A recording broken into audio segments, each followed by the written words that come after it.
Listen. Shh. Can you hear word made beat? Birds chirp what they were made to sing. Cars rev as we made them to din. And something else is sounding out. Listen.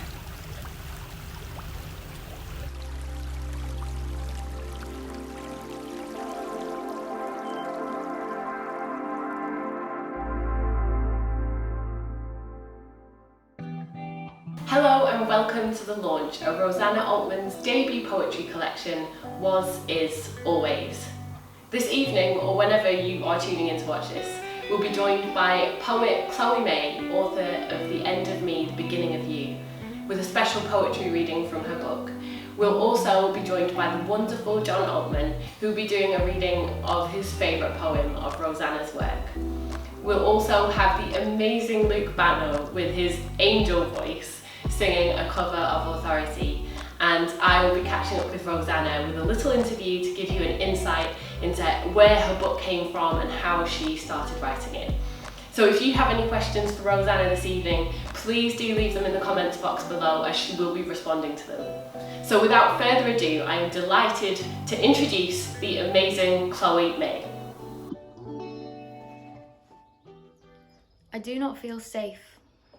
Not here in this love, not here where I am uncovered, unleashed, untamed and unraveling.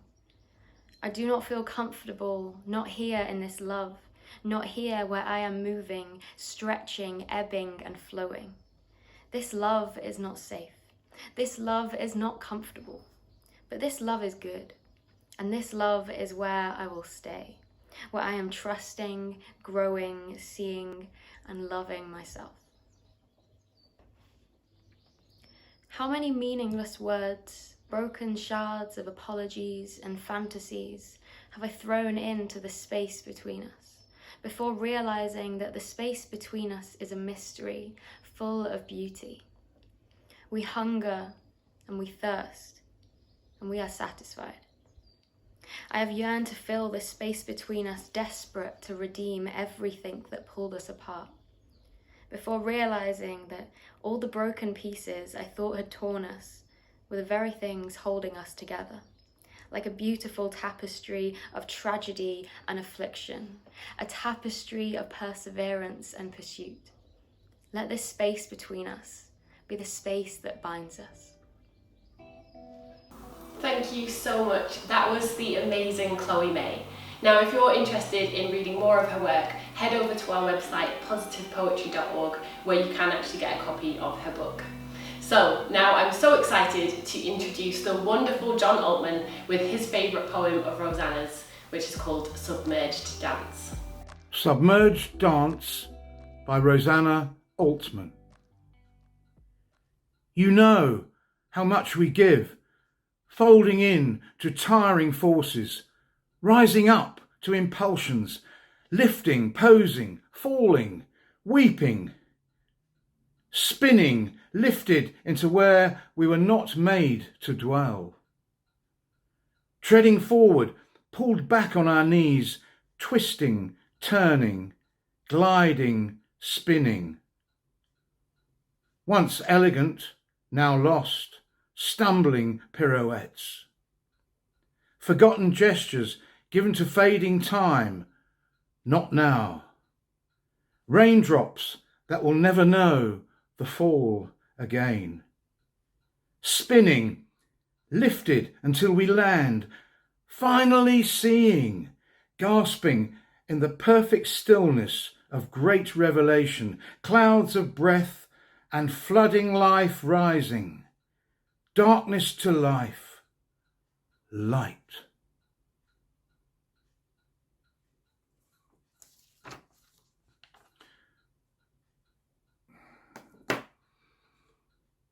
I connected with Submerged Dance because it contains strong, beautiful and colourful imagery, which takes the reader on a journey of emotional experiences and hope, culminating in a deep felt thankfulness for the joy of the gift of life. Thank you so much, John, for such a passionate reading of Rosanna's beautiful poem, Submerged Dance. So if you've pre-ordered your copy already, you'll be pleased to know that Rosanna has personally popped in a little postcard of her beautiful line drawings as a free gift to give to you to say thank you for pre-ordering and supporting her. And you'll be pleased to know that if you haven't got your copy yet, we are extending that offer to the whole of this evening as well. So order now at positivepoetry.org and your copy will be dispatched with your free gift tomorrow. Now over to Luke Banot with his beautiful cover of Authority.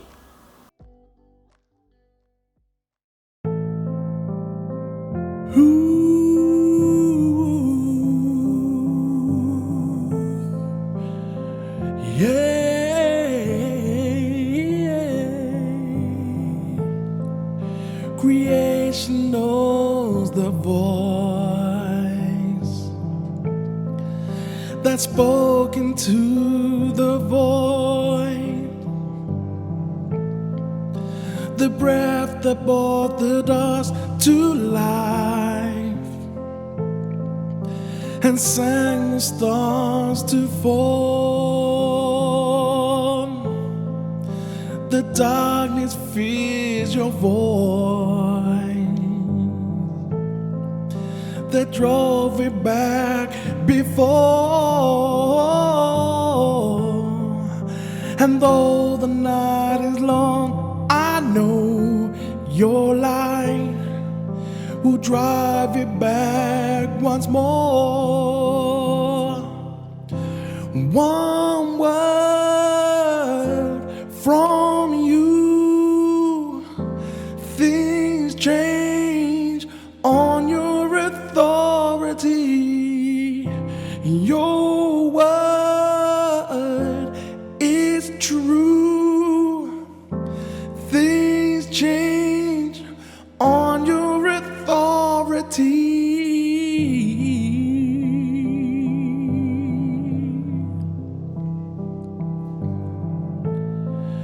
My fight is not my own. Its end is in your hands.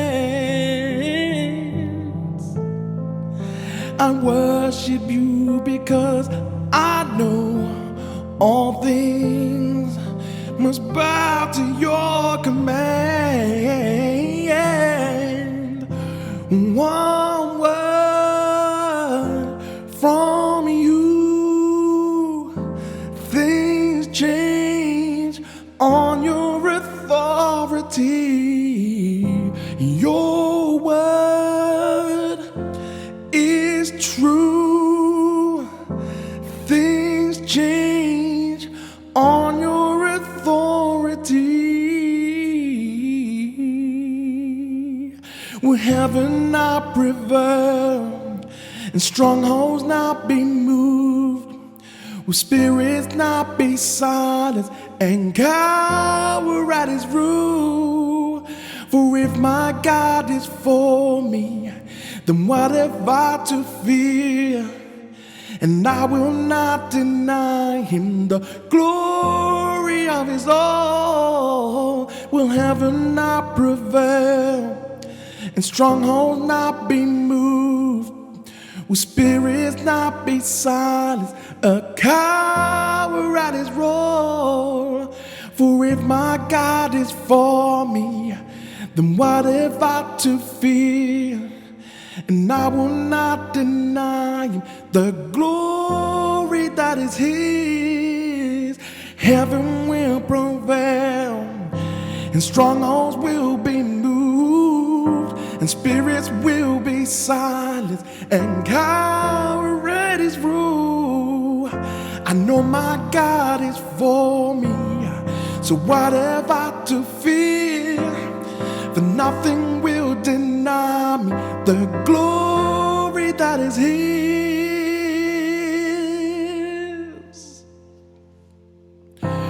One word from you, things change on your authority. Your word is true.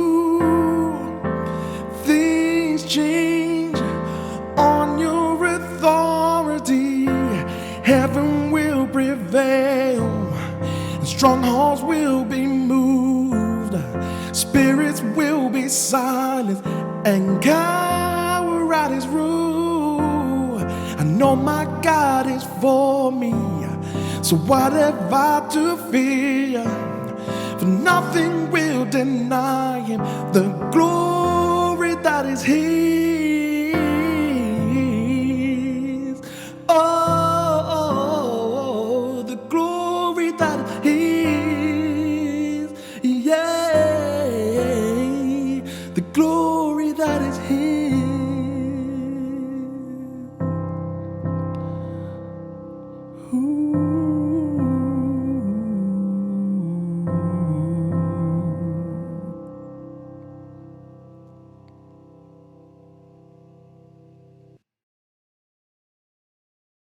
Last but of course not least, I catch up with Rosanna about her incredible book and find out how it even came about in the first place.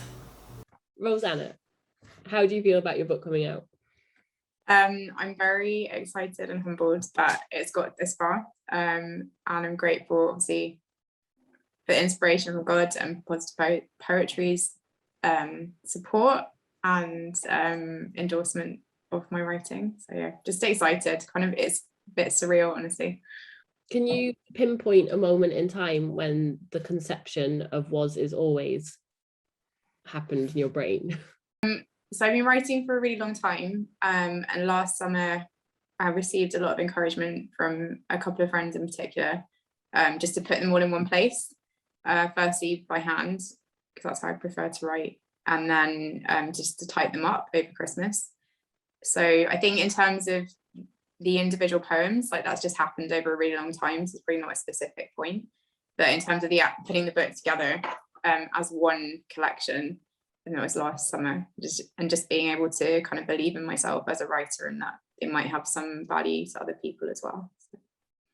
So when did you first start writing? Can you remember a time, or has it just always been something that's been there? I think I was always encouraged to write, like as a kid. I can remember being at the back of the car and just like ripping up bits of paper into like quarters and just like jotting down stories and things. But I think intentionally writing I think it's probably the best way to express myself. Maybe you can tell, not through speaking, but through writing. Was probably when I was around 15, and I had a really amazing teacher called Miss Fuller, and she just suggested like maybe I start a journal and just start writing more intentionally and like setting aside time each day to do that. So I think that was probably the moment when I started being intentional about it. But it's definitely been a theme. I don't know from when, maybe from 4 or 5. Like my mum encouraged me to do it as well. So yeah, a long time. Oh, shout out to Miss Fuller. Yeah, definitely. Carol Fuller. It's amazing what someone's encouragement and mentorship can do, because look what she's done. Yeah, true. Helped you create this incredible book and giving you the belief in yourself for doing that. So it's a tough question to ask, but when it's your own writing, but what would you say is your favorite poem in the book, like the thing that you connect to the most, or something that you just always go back to? Yeah, that's an interesting question, and yeah, it's a hard question as well. But I think probably in terms of like just what rings out most powerfully in my mind and memory of writing the poems is Prophecy. Because it was just a very, I can't remember, it was kind of sort of a daydream or a dream when I was sleeping, but it's just a very clear visual when I wrote that poem about, I would say my general experience of life. So just that when challenges come, just how God really lifts us up from that. And he doesn't just lift us out of like pain and feeling lost, but also giving us community and purpose and being able to bless others through and despite our pain. And it was just a very powerful image, I think, that I tried to capture in those words of that cycle, like walking with God and being redeemed and failing, but like being brought back into community and getting to know God, like even though we don't deserve that. That's amazing. Yeah. And your book, I mean, for me, I've been one of, obviously publishing it, I've been one of the very lucky people to be part of the first people who have seen and read your whole work, debut work. And yeah, it's just packed full of revelation and just incredible, like, just it's a place, almost like a place in time. You've carved out this space for healing with your words, and I've really received that in reading it. It hasn't been like a job or work or a chore to like read it. It's been something that's gone really deep for me. So and I know that I'm just going to be one of many people who receive that from your book. So yeah, it's amazing to hear you say that. So say we fast forward with like 5 years ahead in time, what do you want to have accomplished through your book, and who do you want it to have reached? I was thinking a bit about like the purpose of writing this book, and obviously the publishing process and getting this book out there this morning. I was thinking about when John the Baptist says like I must become less, and I was just kind of echoing that sentiment, really, that I would really like just people to see kind of a testimony of what God has done through my life, and that he would be glorified in that, and that whether it's a new experience or a dry experience, that people kind of be nudged back to remember how good God is and how real he is in our brokenness, and despite like extreme situations or despite extreme failure. And yeah, I guess it would be an absolute honor if it would kind of reach or encourage other Christians or specific ministries where people kind of feel too far gone, like they've failed God or they failed themselves or others, that this is a testimony, if nothing else, that God can lift us up from really hard situations or even feelings. That's amazing. That is so and also something we've not really talked about yet, but I just wanted to throw in, is you've got incredible illustrations throughout your book, and they look like worship. It looks like something that you do in like a time of worship. So could you tell us a little bit about how you started with line drawing and what your sort of process is with that? Is it just something that you just sort of doodle? It doesn't look like that. It looks like it's weighted with goodness. So can you tell us a little bit about what happens when you start drawing those illustrations? Well, I think that it's been an ongoing process, just kind of taking ownership of certain ways in which God has made me, and definitely one of them is my mind is really visual. So often, like even when I'm listening to teaching or worshiping or praying, I'll get a picture or a memory of something that kind of, for me, explains my understanding of what I'm learning about God, what I'm experiencing of God, and others as well.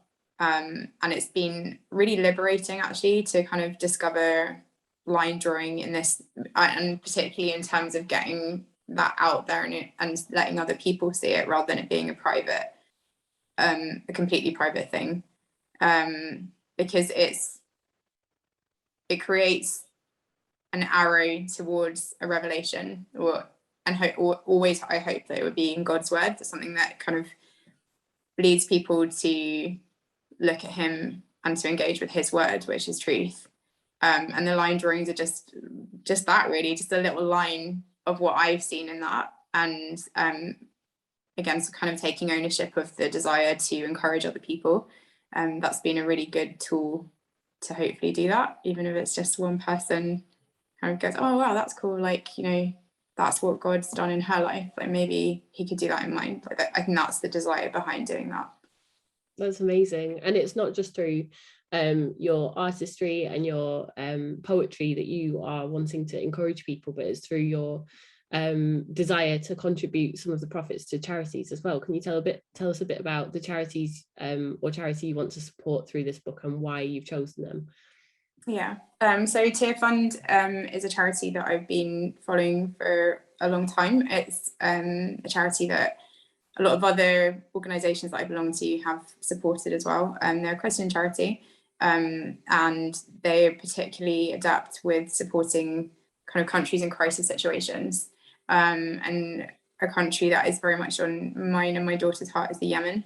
I mean, not to kind of digress too much, but I hope people are aware of that, and we're really aware of it, and we don't take for granted where we are and what we have.